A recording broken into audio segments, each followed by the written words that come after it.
Assalamualaikum warahmatullahi wabarakatuh. Waalaikumsalam warahmatullahi wabarakatuh. What's up geng, stay safe, happy healthy there ya. Malam ini gue bersama Ketua Umum Pedagang Pejuang Indonesia Raya, Pak Pera, Don Muzakir. Beliau ini adalah Ketua Umum sebuah organisasi sayap dari Partai Gerakan Indonesia Raya Gerindra yang dikomandoi oleh Bapak Haji Prabowo Subianto Djadikusumo. Sehat ya Tum ya? Alhamdulillah sehat. Ini kesini pasukan ada nih ya? Pasukan ada di luar. Mantap. Pasukan ada di luar menunggu. Ini kesibukan terakhir apa nih tuh? Hari ini kita berkunjung ke pasar Minggu. Di sana kita mau melihat karena dalam menyambut HUT Gerindra yang ke-15 kita mau melihat beberapa pasar yang akan kita gotong royong bersama pedagang pasar. Jadi itu. Jadi kesibukan hari ini ya, yang bulan-bulan ini apalagi bulan ke depan nih kita sangat sibuk karena saya Partai Gerindra ini kita Pak Pera ini saya baru, jadi harus benar-benar kita turun ke grassroots langsung ke pedagang pasar. Kita tidak main di atas, di politik atas, tapi kita langsung ke pasar-pasar regional maupun kelompok-kelompok komunitas pedagang lainnya yang ada di Pulau Jawa. Kita targetnya Pulau Jawa, kita dalam bulan 8 ini kita target adalah Pulau Jawa, kita kuasain pasar-pasarnya. Itu kesibukan yang sangat luar biasa. Mantap. To the point aja. Kenapa Prabowo? Kenapa pedagang pasar? Kenapa Prabowo? Pertanyaan yang sangat banyak ditanya oleh orang. Kenapa pedagang ini ke Pak Prabowo? Satu adalah Pak Prabowo yang sangat mencintai pedagang pasar. Pak Prabowo pernah menjadi Ketua Umum Asosiasi Pedagang Pasar Seluruh Indonesia (APSI) hampir 10 tahun lamanya. Tahun berapa? 2006 sampai tahun 10 tahun sebelum Partai Gerindra ini belum berdiri. Pak Prabowo sudah memimpin pedagang pasar. Nah, Pak Prabowo memimpin pedagang pasar dan kita seluruh pedagang hampir kita taruhlah, kita jangan mengklaim 100%, tapi hampir 70% para pedagang sangat mencintai Pak Prabowo. Satu alasannya, Pak Prabowo presiden, intinya pedagang pasar akan sejahtera. Makanya slogan kita Pak Pera Jaya Pedagang Sejahtera, Prabowo Presiden. Nah, itu slogan kita. Konkretnya apa? Konkretnya adalah pemberdayaan ekonomi pedagang. Apa itu pemberdayaan ekonomi pedagang? Adalah akses modal. Akses modal, Pak Prabowo Presiden, akses modal akan Pak Prabowo munculkan untuk pedagang. Kedua adalah SDM pedagang, di mana hari ini pedagang ini, segmen ini dilupakan oleh elit yang lain maupun pemerintah. Kedua adalah infrastruktur. Infrastruktur itu apa? Pasar harus bersih, pasar harus rapi dan segala macam. Akses barang, jangan sampai di pasar ini barang pasokan mata rantai barang ini terputus-putus, makanya kelangkaan barang dan segala macam. Habis itu janji kita adalah janji yang akan kita lakukan ke depan adalah pedagang-pedagang kecil yang hari ini berjualan di emperan toko, di emperan jalan kaki lima tidak ada lapak. Ke depan akan kita revitalisasi, akan kita sediakan lapak, akan kita tata pedagang-pedagang yang kecil ini yang hanya bermodal 500.000. Ini sudah kita survei. Mereka tidak sanggup menyewa lapak, tidak sanggup menyewa toko dan segala macam. Ini akan kita data dengan konsep penataan pedagang tanpa konflik. Jadi kita data pedagang kaki lima ini agar tertib dan rapi, mereka punya tempat. Jadi kasihan juga kalau berjualan di terik matahari, di hujan segala macam. Jadi akan menyebabkan pedagang ini tidak fokus. Itu yang ke depan akan kita lakukan setelah pemilu 2024. Ini bisa dicatat sebagai janji ya?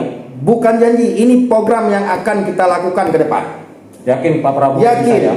Yakin karena Pak Prabowo menganut adalah ekonomi kerakyatan.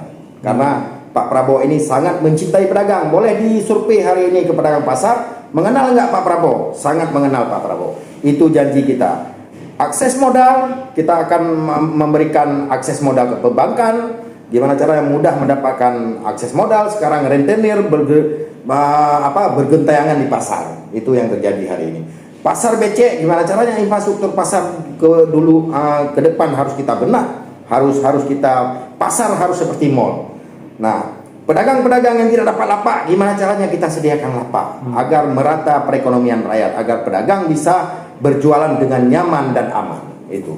Boleh jelasin nggak tuh cara pedagang-pedagang itu bisa bergabung dengan Pak Pera?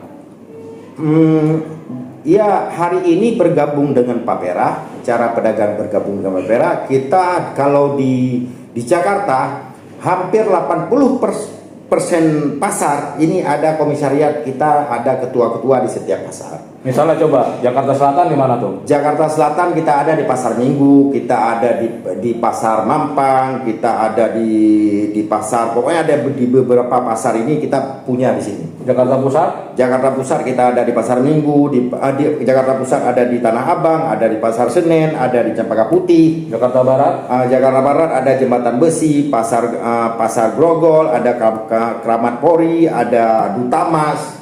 Ya, di situ ada kawan-kawan kita di situ. Nggak susah kan syaratnya? Nggak susah bergabung. Mari bergabung bersama kita. Tinggal karena kawan-kawan di setiap komisariat ini aktif. Ya. Ada aktif ketua pasar yang anggota kita ini kebanyakan ketua-ketua pasar, orang-orang yang sudah dikenal oleh pedagang. Itu intinya, nggak susah bergabung dengan kita.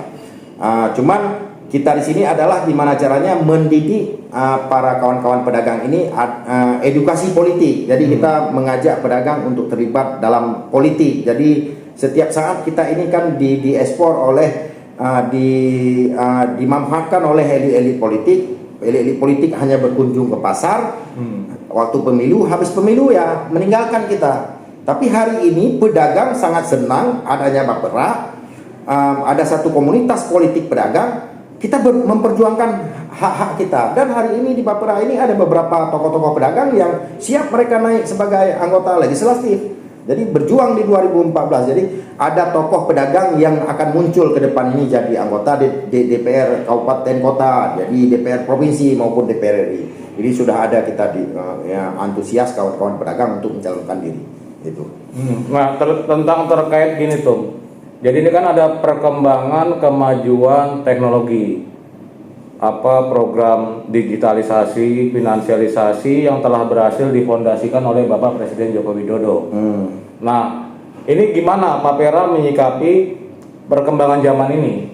Jadi ada shifting dari belanja yang tadinya sifatnya real nyata langsung ke pasar-pasar, sekarang ada perkembangan shifting belanja online yang semakin perputarannya semakin besar. Nah, ini gimana Papera menyikapinya dan akan seperti apa? Nah, ini emang yang setiap hari kita turun ke pasar, ini jadi mengeluh pedagang dengan ada online ini. Tapi kita jelaskan ke pedagang, ke kawan-kawan kita yang ada di pasar, laju teknologi, laju zaman ini tidak bisa kita bendung. Ya. Nah, ke depan kita akan buat software sendiri, dan hari ini lagi kita rancang software. Jadi di setiap pasar itu ada mesin, ada satu yang mengelola software itu dengan kita cantumkan toko-toko yang ada di dalam pasar itu. Jadi sambilan kita berjualan secara offline, kita berjualan secara online juga. Jadi nanti ada yang operate di setiap pasar ini. Kita lagi rancang ini aplikasinya seperti apa. Misalnya dalam pasar itu ada 1.000 pedagang, 1.000 nama toko yang akan kita masukin di aplikasi itu. Jadi orang nanti mengklik misalnya Pasar Minggu. Di Pasar Minggu ada yang jualan ini, jualan itu, jualan ini, dia masyarakat tinggal memilih. Jadi nanti sistemnya ketua-ketua pasar dan strukturnya mereka ini yang akan ambil barang-barang di setiap kawan-kawan pedagang yang dipilih, yang dibeli oleh masyarakat. Kita lagi merancang itu. Jadi kita tidak bisa juga menolak itu online, tapi ke depan insya Allah Pak Prabowo akan menerapkan juga menagih pajak juga terhadap pedagang online ini. Jadi akan kita tagih karena mereka adalah tidak membayar retribusi, tidak membayar sewa. Nah, kita akan menagih ke depan seperti dilakukan hari ini. Gojek segala macam sudah harus pakai plat kuning. Jadi itu akan diterapkan. Jadi tidak ada ketimpangan antara pedagang besar dengan pedagang kecil. Nah, ini pesan Pak Prabowo waktu kita di G20, jangan sampai pedagang pasar regional dengan pedagang besar yang online segala macam ini ada ketimpangan. Harus sama. Artinya tidak ada pertentangan antara pedagang besar dan kecil, online maupun pedagang pasar. Justru nanti akan ada harmonisasi. Harmonisasi akan dibuat konsep atau aturan yang memang sama-sama. Kalau pedagang misalnya di dalam pasar dia membayar pajak, membayar distribusi, ya pedagang online juga akan ditagih seperti itu. Nah, jadi sama-sama, jangan sampai harga 1 kilo beras di online sekian, lebih mahal kita beli di pasar, ataupun yang banyak terjadi masalah hari ini adalah tekstil, baju yang jual baju di pasar. Mereka sangat keberatan dengan online ini. Mungkin kalau sayur kebutuhan pokok itu tidak, tapi yang jual-jual baju tekstil ini hampir 50% penjual tekstil ini hilang dari pasar karena online tadi. Nah, ini yang dikeluhkan oleh kawan-kawan yang berjualan baju dan segala macam. Ke depan akan kita tagih. Jadi mereka yang jualan baju di rumah harus kena pajak juga. Ya, ya. Jadi tidak ada diskriminasi antara penjual online dengan pedagang pasar. Jadi harus serasi. Dan ini akan dikerjakan setelah pemilu 2024. Kita lagi merancang juga gimana sistem, gimana caranya kita akan merancang undang-undangnya dan segala macam. Ya. Terakhir Tum, terakhir ketemu Pak Prabowo Subianto kapan dan apa pesan khusus beliau untuk pedagang dan rakyat Indonesia? Saya ketemu pasti di lapangan, karena saya tidak sering harus ketemu Pak Prabowo. Jadi ketemu Pak Prabowo malah di lapangan? Di lapangan, kita di Gondang Legi, ya. Pasar Malang. Waktu itu Pak Prabowo turun ke Pasar Malang. Pesan Pak Prabowo adalah kepada pedagang pasar, mari kita berjuang untuk Indonesia yang sejahtera. Ekonomi bangkit bersama pedagang pasar. Karena apapun pedagang pasar ini, di saat pandemik kita mampu bertahan. Pak Prabowo kemarin ke sana setelah pandemik, ngecek situasi pedagang. Jadi pedagang kecil ini walaupun tidak laku masih berjualan. Pesan Pak Prabowo itu bersatu, kita bersatu untuk kesejahteraan ekonomi kerakyatan. Jadi diajak bersatu. Dan di sana juga Gondang Legi itu pedagang-pedagang mengenal Pak Prabowo. Dulu nggak mengenal Pak Prabowo, antusias dengan ini. Kita ketemu kemarin di lapangan karena saya sibuk, Pak Prabowo sibuk. Saya nggak mungkin setiap hari harus ketemu Pak Prabowo karena banyak tugas yang harus saya kerjakan di lapangan. Nggak mungkin, banyak tugas nih. Di Jawa Barat aja ada 2.500 pasar. Ini harus saya kejar, minimal terbentuk Papera ini di 80% yang ada di Jawa Barat. Oke, jadi demikian pembicaraan kita malam ini dengan Ketum Papera Don Muzakir, dan mudah-mudahan sehat terus Tum ya. Iya, sehat terus. Sehat terus, Pak Prabowo jadi presiden dan Papera kian berkiprah, kian besar dan berkontribusi nyata untuk kebangkitan Indonesia Raya. Kebangkitan Indonesia Raya. Prabowo presiden, Gerindra menang, Papera jaya, pedagang sejahtera. Salam dua jari.